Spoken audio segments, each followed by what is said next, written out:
Oui, super. Bonjour Laurent, comment allez-vous? Bonjour, bonjour, ça va et vous? Bon, ça va, super, hein, très contente, hein. Merci beaucoup d'avoir répondu présent, parce qu'il y a pas mal de questions. On aimerait avoir plein d'informations. Alors, dans un premier temps, je vais peut-être vous laisser vous présenter, hein. Je dis déjà que vous étiez directeur de la rédaction d'RMC Sport. Donc, juste quelques petits mots sur vous.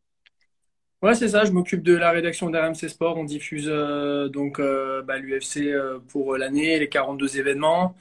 On diffuse aussi la Ligue des Champions, la Ligue Europa, la première ligue de football anglaise et d'autres droits, dont du rugby et du basket avec l'Euroleague, voilà. Voilà, grosso modo, beaucoup de sport, que du sport, pour tous les passionnés. Très bien.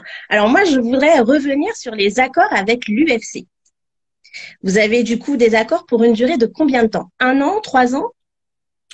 Aujourd'hui, c'est un an, 42 dates, jusqu'à fin 42 ans. D'accord, très bien. Puisque c'est vrai que sur les réseaux, j'ai vu marquer 3 ans également. Oui, j'ai vu circuler ça, ce qui m'a fait rire parce qu'ils étaient plus au courant que moi. Oui, bah, apparemment. Donc du coup, on va essayer d'éclaircir tout ça. Également, qu'est-ce qui s'est passé hier? Puisque hier, on a pu découvrir qu'on n'avait pas la possibilité d'accéder en fait à la carte principale sur UFC Fight Pass. Et qu'il fallait aller sur RMC, mais pas RMC 4, Sport 4 comme d'habitude, comme c'était auparavant. Donc, d'une part, il y a eu une négociation avec l'UFC. Pour nous, évidemment, le fait d'acquérir ces droits-là, c'est un investissement important.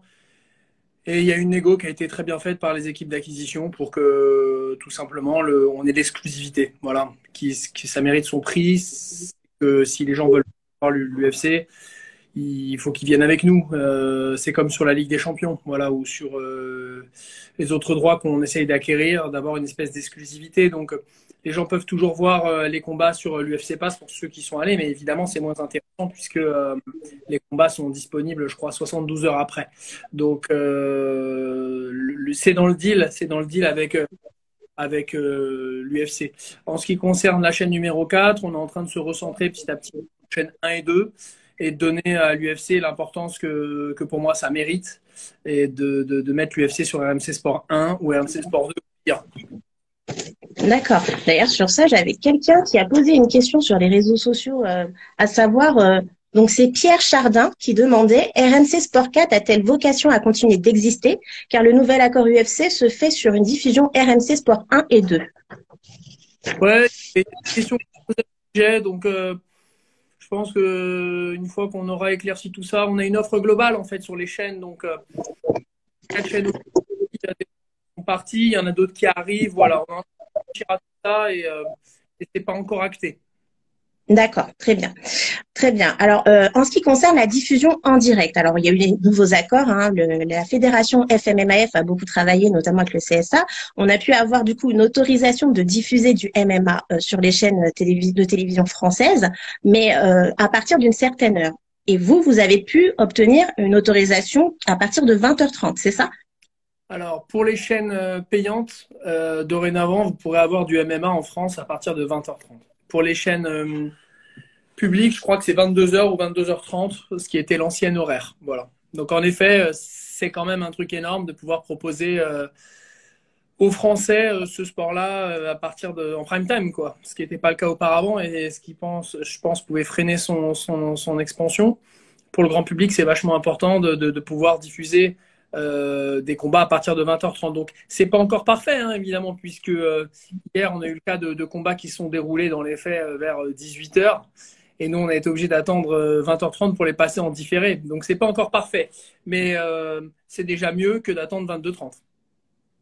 Très bien. Alors du coup, tous ceux qui, bon, parce que moi j'en fais partie notamment, hein, tous ceux qui suivent l'UFC en direct avec l'UFC Fight Pass, qui ne pourront plus justement le voir en direct, est-ce que vous avez quand même prévu quelque chose, même si la diffusion n'est pas possible en télé avant 20h30, est-ce que quand même les passionnés pourraient suivre en direct via, par exemple, une de vos plateformes, une application?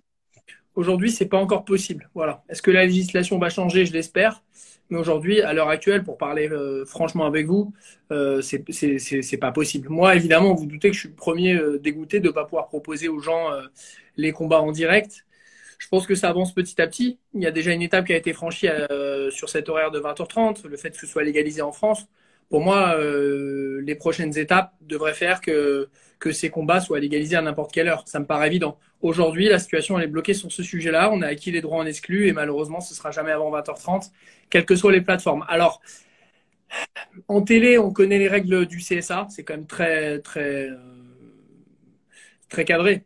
Le digital, tout est un peu moins bien cadré. Mais comme on travaille de manière assez collégiale avec le CSA, on ne peut pas se permettre de faire n'importe quoi, même si c'est sur le digital. Vous voyez ce que je veux dire? Donc, hors de question de se mettre en confrontation avec le CSA. Donc, malheureusement, c'est vrai que sur ces axes-là, quand un combat est à 18h, c'est évidemment les amateurs qui sont lésés, qui ne peuvent pas voir le truc en direct, même si on le sait. Ces horaires de 18h correspondent aujourd'hui à une tendance un peu Covid, d'avoir des combats beaucoup à Dubaï. Oui. Alors que sinon, la majeure partie du temps, les combats sont quand même plutôt dans la nuit. Et là, ce sera systématiquement en direct. D'accord. C'est vrai que c'est exceptionnel, hein, c'est vrai. Du coup, oui, du coup, bon, alors hier, c'était quand même le combat, les débuts de Manon Fiorot qu'on a pu suivre quand même en direct sur AFC Fight Pass pour ceux qui l'ont. Vous avez aussi également retransmis, c'est ce que vous faites systématiquement, hein, lorsqu'il y a un combat avec un Français, un combattant français, vous retransmettez systématiquement. Ouais, en fait, on a un accord. Dès qu'un Français se bat, que ce soit donc en carte principale ou que ce soit en early ou en prelims, on a la possibilité d'avoir le combat et on aura la carte entière en fait. Voilà. D'accord. Après, ça c'est systématique. Donc dès qu'il y a un Français qui se retrouve dans la soirée, que ce soit dans la carte principale, bon bah ça on l'a dans tous les cas, on a toutes les cartes principales, ou que ce soit dans les cartes préliminaires, on aura l'ensemble de la soirée. D'accord. Donc pour les cartes préliminaires en général, c'est pas sur RMC Sport. Si, ça sera dans ces cas-là. En tout cas, ce sera sur. Dès qu'il y a un Français, ce sera chez nous, les cartes préliminaires. Après, on choisit en fonction de l'horaire, de nos grilles, si on passe vraiment tout du début de la prélim jusqu'à la fin ou pas. Après, par contre, en ce qui concerne les soirées sans Français, on a juste les cartes principales. Et si on veut avoir des cartes préliminaires de manière exceptionnelle, eh bien, il faudra reparler avec l'UFC. Très bien, très bien. Donc, du coup, on les voit sur Fight Pass. Ça, c'est certain, je pense. Elles sont sur tout à fait, ouais. Ok. Alors, ah oui, j'ai vu un commentaire passer tout à l'heure qui parlait de la communication. Alors, je voudrais revenir sur c'était au mois de mars 2020. Il y a eu les arrêts, justement, un arrêt de la diffusion de l'UFC. Et en fait, pas mal d'internautes se sont plaints puisqu'il n'y avait pas eu de communication. Et là encore, étant donné qu'il y a eu, on a su assez sur le tard qu'il y allait avoir une diffusion en fait sur RMC Sport, et on a découvert tous à la dernière minute qu'on ne pouvait pas voir si on n'avait pas RMC Sport. Qu'est-ce que vous pouvez me dire en fait pour la communication, parce que c'est vrai qu'il y a un lien qu'il faudrait créer avec vos spectateurs. Qu'est-ce que vous avez prévu à ce niveau-là? Bah, en gros, déjà, par rapport à ce que vous expliquez, c'est sûr que je peux comprendre une certaine forme de frustration. Vous savez, le milieu des droits, c'est quand même un sacré bordel. Voilà, on va pas dire le contraire. Ça va, ça vient, etc. Moi, je m'occupe pas directement de l'acquisition des droits, mais ce que je peux vous dire, c'est qu'il y a des gens qui bossent là-dessus et que d'une manière générale, je vous défie de trouver une chaîne qui communique quand elle a plus un combat. On va communiquer quand on acquiert. C'est un peu de mauvaise foi de nous demander de communiquer quand on n'a pas. C'est plutôt à ceux qui récupèrent le combat de communiquer qu'ils l'ont. Vous voyez ce que je veux dire? Donc ça, c'est cet aspect d'absence de communication quand on n'avait pas. Je connais pas une boîte qui va communiquer sur quelque chose qu'elle n'a pas. Enfin, ça n'a pas de sens. À partir de là, le groupe essayait quand même de récupérer les droits. Ils n'ont jamais lâché l'affaire sur ce droit qui est jugé très important ici. Mais après, tout est à histoire de négociation. Donc là, le fait qu'RMC Sport reparte un an sur ces droits-là montre que le groupe n'a jamais voulu lâcher ces droits. Après, où les conditions n'ont pas été réunies pour que ça se fasse. Aujourd'hui, les deux parties ont trouvé quelque chose qui les rassemble dans la durée avec une légalisation. Je trouve très fort. Là, évidemment, les négociations, elles ont donc été forcément quelque part difficiles jusqu'au bout pour que ça arrive au dernier moment avant cet combat. J'aurais adoré évidemment proposer le combat de Max Holloway samedi, qui était exceptionnel. il s'avère que c'est une négo. Donc une négo, c'est une négo. Donc j'imagine que là-haut, du côté de toutes les directions d'acquisition et de l'UFC, on n'a pas trouvé un accord avant ce moment-là. Et à moment où il y a eu l'accord, immédiatement, on a communiqué. Oui, c'est tardif, mais au moins c'est là. Je pense que c'est mieux que rien. Et au moins, on peut annoncer aux gens maintenant que jusqu'à décembre 2021, déjà, on est là, quoi. D'accord, jusqu'à décembre 2021. Après, à nouveau, négociation pour la suite. Et donc en fait, le changement de chaîne du coup RMC 1 ou RMC Sport 2, c'est parce que aussi vous avez du coup dépensé énormément pour l'acquisition des droits et que là, il faudra qu'on paye un abonnement qui sera de combien? Bah, les abonnements, alors je vous avoue, ça dépend où vous êtes, mais soit vous vous abonnez en OTT. Il y a des offres en ce moment d'ailleurs. Je vous avoue, vous me prenez un peu de cours sur ce sujet-là qui n'est pas directement de mon domaine, mais de toute façon, tout est sur C'est 9 à 19,90 € Oui, il y ou a 99, quelque chose comme ça. des offres avec des réductions. Donc là, je ne sais pas si c'est le cas à l'heure où je vous parle exactement. Mais vous allez sur le site d'SFR de toute façon et vous les trouvez immédiatement. Donc c'est en 2 secondes. Ça dépend si si vous avez déjà la box, si vous n'avez pas la box. Ça dépend si vous voulez l'abonnement sur votre téléphone sous forme d'OTT ou pas. Donc voilà, il y a plein d'offres différentes. Mais il faut aller sur le site d'SFR, vous aurez ça tout de suite. Oui, donc du coup, on peut, en tout cas, rassurez-vous, hein, les passionnés, pendant un an, c'est sûr, jusqu'à décembre 2021, vous allez avoir du coup l'UFC qui sera diffusé sur RMC Sport 1 ou 2. C'est ça. Vous C'est aurez toujours le combat en direct ou en léger différé s'il est à 18h. On n'a pas le droit de diffuser avant 20h30. C'est la loi. très bien. Bon, déjà, il y a une avancée. Et qu'est-ce que vous avez prévu? Du coup, je pense que MMA Center va reprendre. Ouais, alors MMA Center va, de manière en tout cas déjà dans un premier temps autour des gros événements, va reprendre. Donc hier c'était la reprise, on a mis MMA Center. Vous aurez un énorme MMA Center aussi samedi soir sur le dispo autour du combat phare Poirier-McGregor. Et après on verra en fonction des affiches. Alors j'imagine déjà que pour le combat de d'Ousmane, on risque d'en avoir un. Cyril Gane aussi autour de début février. Voilà. On fera des beaux MMA Center avec des reportages, des tournages. On a prévu déjà un film, pour vous révéler ça, un film d'environ 1 heure sur tout ce qu'on a fait sur Cyril Gane, le français poids lourd, depuis maintenant 2 ans et demi. Donc les Oui, équipes, oui, le rédacteur en chef sont en train de travailler là-dessus pour vous fournir un très beau film avant son prochain combat. d'accord. Et est-ce que vous allez vous positionner aussi sur les petites organisations françaises qui sont en train d'arriver? Aujourd'hui, on a vu que le Cage Warrior c'était parti chez W9, chez nos amis d'M6. Il reste des droits sur le marché. On est en train de parler de tout ça. Français, étranger, il y a pas mal de possibilités que vous connaissez bien mieux que moi. Je suis pas un expert, mais c'est vrai que je m'aperçois beaucoup de choses à faire. Et pourquoi pas densifier, ouais. Pourquoi pas densifier. Je peux pas vous en dire plus. Mais pourquoi pas densifier l'offre MMA, ouais. Mais la densifier, mais est-ce que vous allez du coup la spécialiser vraiment ou parce que il y a quand même RMC Sport Combat qu'on voit sur les réseaux sociaux.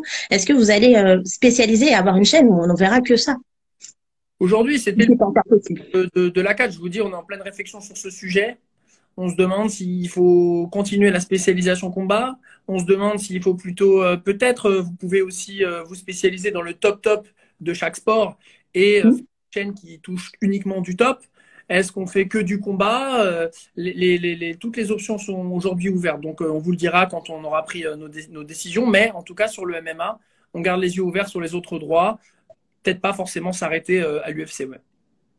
D'accord, très bien. Bon. Et enfin, c'est une question un peu bête, mais pourquoi l'UFC?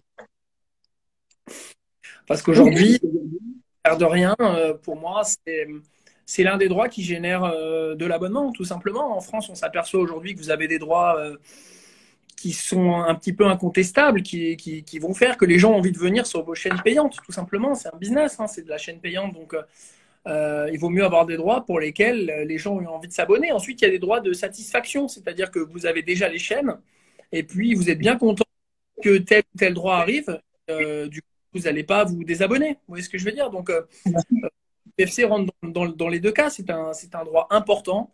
C'est un droit qui est en train de monter en puissance. Le public français commence vraiment à saisir l'importance de ce droit-là qui est aux États-Unis un phénomène absolu. Chez nous, on a un Français, Cyril Gane, et il n'est pas seul. Il y a Francis Ngannou aussi. On a vu hier qu'on a ce qui pouvait tout simplement, avec Manon Fiono, devenir pour moi, sur le combat que j'ai vu hier, quelqu'un qui pouvait très très vite monter parmi les 10 ou 5 spécialistes de sa catégorie. Donc il y a un élan là qu'il faut saisir, et la légalisation prouve, après toutes ces années de négociations, que même l'État a compris que c'était un sport qui comptait et qu'on ne pouvait pas contourner en fait. Donc pour moi, il était important sur une chaîne qui a une tradition, qui a diffusé déjà l'UFC dans le passé, qui a une chaîne combat, qui a fait beaucoup de boxe avec Anthony Joshua, avec Vasil Lomachenko, de s'inscrire dans la durée, au moins sur cette année déjà, sur ce droit. Ça me paraissait dans les priorités absolues. Très très vite, ce droit, de toute façon, chez nous, a toujours été évoqué comme une priorité, même au-delà de certains droits de foot, par exemple. D'accord, très bien. Très bien. Et je voudrais revenir également sur un autre point. On a dit que donc le MMA, la diffusion du MMA était interdite avant une certaine heure, etc. Et avant la légalisation et tout ce qui est en train de se passer. Mais j'aimerais que vous puissiez réexpliquer pourquoi. Pourquoi? Qu'est-ce qui empêche que le MMA soit diffusé à n'importe quelle heure? Est-ce que c'est parce que c'est les enfants? Qu'est-ce qui gêne réellement le CSA? Franchement, c'est une bonne question. Vous savez, si vous connaissez les sports de combat, vous savez que parfois on peut diffuser des sports de combat à toute heure qui présentent au moins autant de formes de, comment on peut appeler ça, de combat dur que l'UFC. Il y a d'autres sports qui sont, de toute façon, l'UFC c'est un mélange de plusieurs arts martiaux, et ces arts martiaux, on les diffuse à toute heure. Donc c'est vrai que je comprends que certains ne comprennent pas. Honnêtement, je me suis souvent posé la question. Après, je respecte ce que dit le CSA, je respecte ce que pense le CSA. Les Français n'étaient peut-être pas habitués, pour certains et pour le grand public, à voir des gens dans une cage pour une ceinture mondiale. Il y a une histoire d'image aussi, peut-être. Vous voyez ce que je veux dire? La cage, ça représente quelque chose de particulier. Mais petit à petit, on le voit avec cette légalisation, on rentre dans une autre ère en fait. Et ce sport-là, il est en train de se démocratiser, son image est en train de changer, on est en train de reconnaître davantage le mérite sportif de ces gens-là qui maîtrisent quand même, comme je viens de vous le dire, plusieurs arts martiaux. C'est assez monstrueux, qui sont pas hallucinants, des combats souvent archi spectaculaires. Et je pense qu'il y avait un blocage à ce sujet-là. Après, on est dans un pays, la France, qui fait attention. Voilà, c'est notre pays. On fait gaffe. On fait gaffe aux enfants, on fait gaffe à ce qu'ils peuvent voir, aux modèles qu'ils peuvent reproduire. Mais il y a eu un malentendu sur un sport qui est arrivé comme ça d'un coup. Vous savez, vous avez aussi des réfractaires au foot américain. Hein. Oui, bien sûr. Voilà, donc ça a mis en place démocratisé. Aujourd'hui, c'est davantage le cas. L'UFC, c'est le cas aussi. Et pour moi, c'est au-dessus du foot US déjà. Donc, on est sur un chemin qui est positif et qui, pour moi, ne va pas cesser d'aller dans la bonne direction. Ça, c'est sûr. Et puis, de toute façon, il y avait une espèce de tolérance aussi, puisque, vous le savez, on diffusait quand même avant, alors qu'en France, ce n'était pas permis, parce que notre chaîne numéro 4, elle était basée à l'étranger. Donc, il y avait une tolérance, en fait. On était tous d'accord pour dire qu'il fallait que les choses changent quand même. L'air de rien, les combats, ils étaient là. Et il y avait un public. Il y avait de l'audience. Au bout d'un moment, je pense que l'État et tout le monde dit que oui, on était devant un phénomène que les gens finissent d'eux-mêmes. Les gens adhèrent d'eux-mêmes. Donc, à partir de là, il faut s'ouvrir. Effectivement. Alors, on a une personne, j'ai cru voir des petites questions. On a une personne qui disait, alors j'arrive pas à remonter jusqu'à la question, désolée, pourquoi est-ce que vous n'embauchez pas des personnes qui connaissent le métier du MMA? C'est ce que j'ai vu. C'est Nono Stasfi, j'ai cru voir un truc passer. Également, une autre personne qui a dit... En fait, on a des personnes dedans qui ont travaillé plusieurs années sur le MMA, qui sont déjà dans l'entreprise. Donc, Thomas Desson, qui a présenté la soirée, a bossé des années sur le MMA, il connaît ça sur les doigts. Laurent Duplouy, qui est rédacteur en chef, bossait sur ces droits-là déjà depuis 5-6 ans, comme chargé. Et puis le commentaire de Samir Hamoudi, qui a déjà commenté ces droits-là également sur une autre chaîne. Donc, honnêtement, on ne part pas de nulle part. Nos consultants, les gens les connaissent.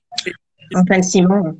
Voilà, je ne vais pas refaire toute la liste, mais Antoine Simon est peut-être le meilleur spécialiste du pays MMA, donc c'est difficile de poser cette question. Je trouve ça un peu dur. Ah, on est là pour ça, je suis navrée, hein, c'est le laboratoire aujourd'hui. D'ailleurs, justement, puisqu'on parle des choses qui ne vont pas, on va quand même parler quand même de quelque chose qui va bien. Effectivement, je l'ai vu sur les réseaux, les internautes sont très contents quand même du retour d'Antoine Simon. Donc il faut quand même le souligner. C'est important aussi de dire les choses qui sont Ouais, positives. les droits sont revenus et il est là. Enfin, la dernière fois qu'on a fait un combat, il était là. McGregor a commenté contre Khabib. Il est là. Il est là et il nous a jamais quittés en fait. C'est juste- Alors, il y a quand même aussi de très bons commentaires, hein. Je ne connais pas trop ce monsieur non plus. Il a l'air de quelqu'un de très sérieux, qui hurle jamais sur des courses de F1. En tout cas, c'est Ah, Damien qui nous a fait ce petit commentaire. c'est des jokes, ça. Ah bah, Nono Staffy dit merci d'avoir répondu à la question, hein. Donc voilà, ce qui était dur, Il y a pas mais de... c'était important. Alors, est-ce que vous avez également suivi les premiers événements qui ont eu lieu en France? MMAGP, le Bellator? Ouais, j'ai suivi ça de loin. C'est-à-dire, je suis pas un archi spécialiste, mais Mhm. la Covid ça fait chier parce que on peut pas voir la réelle ampleur que ça peut prendre. Et moi, c'est difficile de se prononcer tant que j'ai pas vu une salle pleine en France, blindée, avec un combat de haut niveau. Et j'ai hâte, comme vous tous, je pense. Mais en tout cas, j'ai cru comprendre que les organisations avaient été plutôt bien faites, que c'était propre. Je sais pas ce que vous en avez pensé, mais j'ai J'y étais. Oui, oui, c'était très bien. Enfin, en tout cas, c'était un rêve qui devenait réalité. Donc, c'était vraiment, il y avait une ambiance fabuleuse. Également, on a une question. Alors, excusez-moi, je remonte un petit peu. Chris Ocam, avez-vous un œil sur la pépite Morgan Charrière? évidemment, hein. Comment C'est bon. ne pas compliqué. On a vu ce qu'il a fait, hein. On a vu ce qu'il a fait au Cage Warriors, on surveille. Et moi, évidemment, qu'en tant que supporter UFC français et qu'en tant que personne qui s'occupe de RMC Sport, j'ai qu'une envie, c'est qu'il arrive. Moi, de toute Oui. façon, vous savez, je suis persuadé que Morgan et puis Cyril vont être d'ici quelques années connus de la majorité des Français, hein. C'est mon opinion, hein. Aujourd'hui, les Français, je pense, le grand public français va connaître Tony Yoka dans les sports boxe, etc. Il y a d'autres noms, Hassan Ndam aussi, peut-être Carlos Takam. Et encore, Carlos est connu surtout des initiés, des spécialistes. Il faut que Cyril et Morgan, dans quelques années, soient connus de la majorité des Français, comme ont pu l'être un Martin Fourcade ou un Teddy Riner, qui sont pourtant pas hyper médiatisés.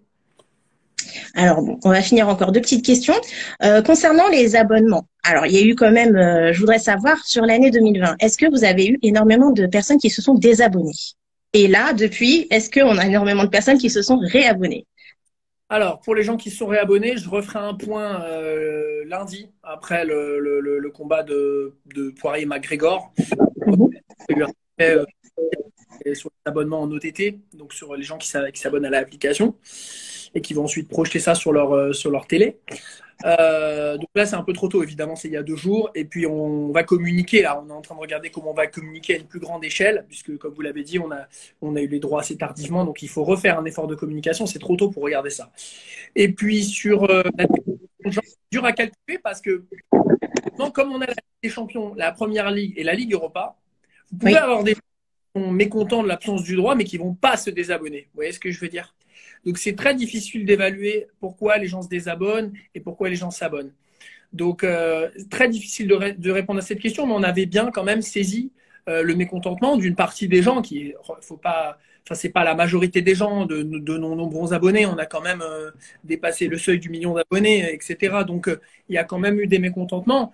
Et on les a entendus, on les a écoutés. C'est pour ça aussi qu'on a fait l'effort de se réengager avec eux, de négocier pour avoir une année complète, puisque c'est un bel effort et on a toujours été persuadé de ce droit. Voilà. Mais ce que je veux vous dire, c'est que évaluer précisément le nombre de désabonnements, non, c'est très compliqué.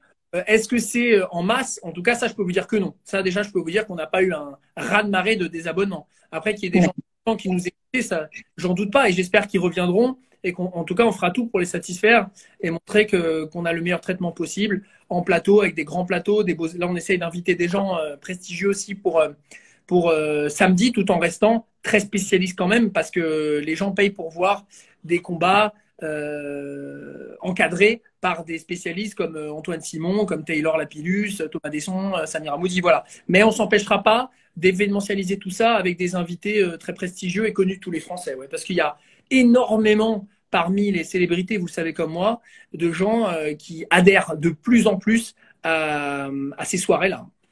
Oui, tout à fait. Tout à fait. On a Laurent Dupuis qui demande, vous avez prévu des délocalisations? Laurent est le responsable de l'UFC sur RMC. Donc, vous voyez, Bonjour monsieur. hein, Laurent, c'est pas la payer cher. Si on réfléchit à cette option-là, alors évidemment, il y a le Covid. Hein. Évidemment, j'en ai déjà parlé. Mais on avait, euh, on avait envoyé les commentateurs sur place à l'époque pour Khabib contre McGregor. Voilà, on aimerait bien faire des OP comme ça à l'extérieur, événements. On l'a fait des plateaux au stade du Millennium, un plateau à l'époque en Arabie Saoudite pour le Joshua Ruiz. Donc évidemment que c'est quelque chose qui nous intéresse et qu'on va regarder, même si le Covid ne nous aide pas, sur le plus grand combat. Voilà, là, sur cette opération-là, par exemple, si on s'était engagé peut-être un peu plus tôt, ça aurait été intéressant de regarder si on avait pu à Abu Dhabi. Ouais, c'est clair. C'est clair. Des options qui sont totalement ouvertes pour montrer aux Français comment on traite ce droit et comment on va le traiter. Ah, c'est ouf ça. Oui, très bien. Ça, c'est très, voilà. Ça, c'est bien. Ça va être génial. Bon, écoutez, moi, ah non, mais moi, je suis à fond, donc, en direct, en plus. Alors, je sais, j'embête un peu le monde. Mais d'ailleurs, vous avez des pronostics pour ce week-end? Oh là, je me permettrai pas, mais ce que je Ah, peux. faut trancher, hein. Faut trancher. Ce que je dirais, c'est que je ne vois pas. Alors, McGregor a promis 30 secondes, pas 30 secondes. Je ne pense pas qu'il va y arriver cette fois. Voilà, c'est ce que je veux dire. Je ne serais pas étonné qu'on aille au-delà des 3 ou 4 rounds pour une fin de combat. Alors là, la pronostiquer, compliqué. Mais bon, allez, si je devais me mouiller, est-ce qu'on dirait un McGregor en 4 rounds? Quelque chose comme ça? Pourquoi pas, ouais. Ouais, mais quand même pas Poirier, du coup. Non, mais là, sur les images que j'ai pu voir des derniers combats de Poirier, parce que j'essaie de rattraper mon retard niveau culture UFC, je pense que quelqu'un qui bat Holloway et compagnie, il faut le respecter. Donc, je pense que tous les amateurs qui sont ici et qui m'écoutent savent que ça peut tourner dans un sens ou dans un autre, surtout après une aussi longue Bien absence sûr. pour Conor. Le rythme, tout ça, c'est quelque chose de tellement unique. En plus, ils vont se battre à 9 heures du mat, là-bas. Eh, ah oui, ah, ça correspond à 9 heures du mat. Ah, c'est pas pareil, hein. À Dubaï, ils se battent à 9 heures du mat. Donc, à partir de là, si Conor arrive à avoir un Poirier pas réveillé, bon, bah, peut-être qu'il refera ça en un round. Mais honnêtement, là, comme ça, avec un Poirier qui se décrit lui-même comme un nouveau combattant, ça fait maintenant 6 piges hein, qui s'est pris ce KO-là par McGregor. Je le vois pas refaire ça en un round, honnêtement. Et est-ce que McGregor va être hyper agressif au premier round pour ce retour face à quelqu'un qu'il connaît déjà? Je demande à voir, mais je sais pas ce que vous en pensez vous, mais c'est incertain. C'est pour ça que je vous dis McGregor en 4 rounds, mais honnêtement, pas sûr. Moi, je pense que Poirier, il a la rage. Mais comme je suis une inconditionnelle de McGregor, je vais pas être objective. Je vais rester sur McGregor, quoi qu'il arrive. Mais Poirier, il doit avoir la rage quand même. Avec tout ça de temps là pour réfléchir, pour mûrir l'idée qu'il va le battre. Bah, si Poirier s'amuse à gagner, son statut va changer aussi dans l'histoire Oui. de l'UFC. C'est une occasion unique pour lui d'avoir McGregor qui revient en plus. Donc c'est le bon moment. Ça paraît être le bon moment, en tout cas sur le papier. Mais de toute façon, quoi, McGregor, il nous fait un combat une fois par an. Allez, Ouais. il prend le temps. De toute façon, il fait chaud. Il est là pour l'oseille, je crois. Donc, donc voilà. En tout cas, c'est un plaisir. Merci beaucoup. Hein, vraiment, merci beaucoup pour la disponibilité, hein, parce que on avait besoin de réponses et ça, visiblement, là, je pense que tout le monde a eu ses réponses à ces questions. Est-ce qu'on peut faire un petit jeu? Ouais, bien sûr. Alors, est-ce que vous pouvez me citer 3 noms de combattants que vous considérez comme the GOAT? Alors moi j'adore Holloway et je pense que le combat de samedi a montré à tous pourquoi. Franchement c'est exceptionnel. Après peut-être Wanderlei Silva, franchement c'est difficile Hmm. de pas le citer quand même. Et puis après s'il devait m'en rester un entre Conor et Khabib, le cœur dirait Conor, le pragmatisme dirait Khabib. Le mec il est venu, il a tout écrasé, il s'est barré. En plus en faisant de la lutte. Bon, donc je dirais plutôt Khabib d'un point de vue assez pragmatique pour le troisième. Ok, ok, pas mal. Pas mal. Et un quiz. Vous êtes plutôt Pride ou UFC? Ah bah, déjà, je sais pas ce que c'est le Pride. Donc, à partir de là, je C'est vrai? non, je sais pas ce que c'est. C'est quoi? Vous n'avez pas connu le Pride? Non, c'est quoi? Une grande organisation également. Non, c'est vieux? J'ai pas connu ça. Oui, J'ai pas au connu. Japon. C'est au Japon. Ah, d'accord. Non, celle-là, je la connais pas. J'ai appris à connaître Kawan, etc. Oui. Celle-là, Pride, non. Non, j'ai pas connu. Mais elle existe encore? Non, c'est un peu. Non. Non, non, bah, Non, mais c'est vieux, c'est vieux. En fait, j'ai été un peu trop loin. C'est oh, pas c'est grave. bon. Euh, Guillotine ou omoplata? Putain. Le CSA, regarde. Guillotine, je vais dire guillotine. Je vais dire guillotine. Ouais, pour le spectacle. Chuck Norris ou Steven Seagal? Qu'est-ce que c'est que ça? Ouais, Steven Seagal. La bonne droite bien sèche, là, sans raison, là. Ça me plaît. GSP ou Khabib? Ah, Bah, Khabib. inconditionnel. Faut être cohérent. Madison Square Garden ou Accor Arena La Défense? Je dirais juste Accor Arena pour qu'on ait quelque chose là-bas. On est d'accord. On est d'accord. Hot Wings ou Nuggets? Alors ça, faut pas être vegan, hein. Hot Wings, Nuggets. Alors, j'ai des amis qui pourraient répondre pour moi à cette question. Je vais dire Nuggets. Nuggets, même si c'est très chimique à ce qui paraît. Oui, apparemment. Bon, bah voilà. Merci beaucoup. Merci C'est le mot beaucoup de pour la la disponibilité. C'était le mot de la fin. C'était histoire de détente l'atmosphère parce qu'on a été un peu dur quand même, hein. Je m'en excuse, hein, mais Ah c'était non, pas important. dur. C'est tout. Je suis là pour ça. Il n'y a pas de souci, hein. Vous faites, moi, je vous félicite pour l'entrain que vous avez, la passion pour ce sport-là. Ça n'a pas toujours, je pense, été super facile. Et là, maintenant, ça va l'être davantage. Ça, c'est clair. Et de plus en plus, les gens vont respecter ce sport et on va essayer d'y participer, en tout cas. Voilà. Bon, bah, en tout cas, on essaiera de toujours relayer, hein, relayer les informations, notamment ce qui se passe sur RMC Sport. Comme ça, s'il Bah y a là, des questions, je n'hésiterai pas. l'info, ce qui se passe, c'est que samedi soir, donc sur MC Sport 1, il y a du foot anglais jusqu'à Mhm. 23h. Et là, à 23h, en fait, on rediffuse tous les combats historiques de Connor jusqu'à 2h30 du matin. Donc de 23h à 2h du matin. Donc, Mhm. à 2h30, ça enchaîne directement avec une prise d'antenne en plateau, avec notre équipe, nos consultants, etc., et nos invités, avec Flora Mhm. après cette soirée. Et du coup, vous aurez là le reportage Inside en fait de 52 minutes sur toute la préparation de cette soirée Inside avec McGregor, avec Poirier. Donc ça, c'est absolument pas raté. Les équipes sont en train de le traduire. Là, l'UFC nous l'a envoyé. Donc Mhm. 52 minutes. Ensuite, on revient en plateau et pendant 40 minutes, on présente la soirée avec des reportages, des stats, etc. pour présenter le main event. Et à 4 heures, on embraye sur les combats jusqu'à donc 6 heures a priori du matin. Donc, on est sur un 23h, 6 heures à l'antenne sur MC Sport. Waouh.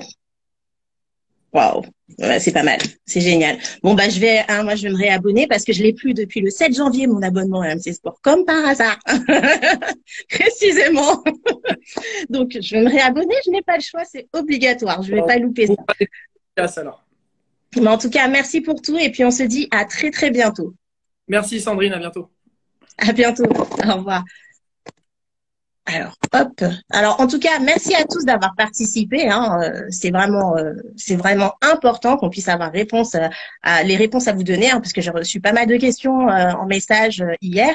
Donc voilà, maintenant vous savez ce qui se passe sur RMC Sport. Ils vont diffuser maintenant l'UFC toute l'année jusqu'à décembre 2021 au moins, hein. S'ils arrivent à renégocier, il n'y a pas de souci, on verra, hein. On sera certainement encore content de voir la suite. Vous allez retrouver vos commentateurs, MMA Center et tous les programmes. En tout cas, ils sont en train d'en développer d'autres. Donc voilà, hein, il faudra vraiment suivre pour tous ceux qui sont passionnés, en tout cas. N'oubliez pas d'aller vous abonner à nos réseaux sociaux MMA Story France.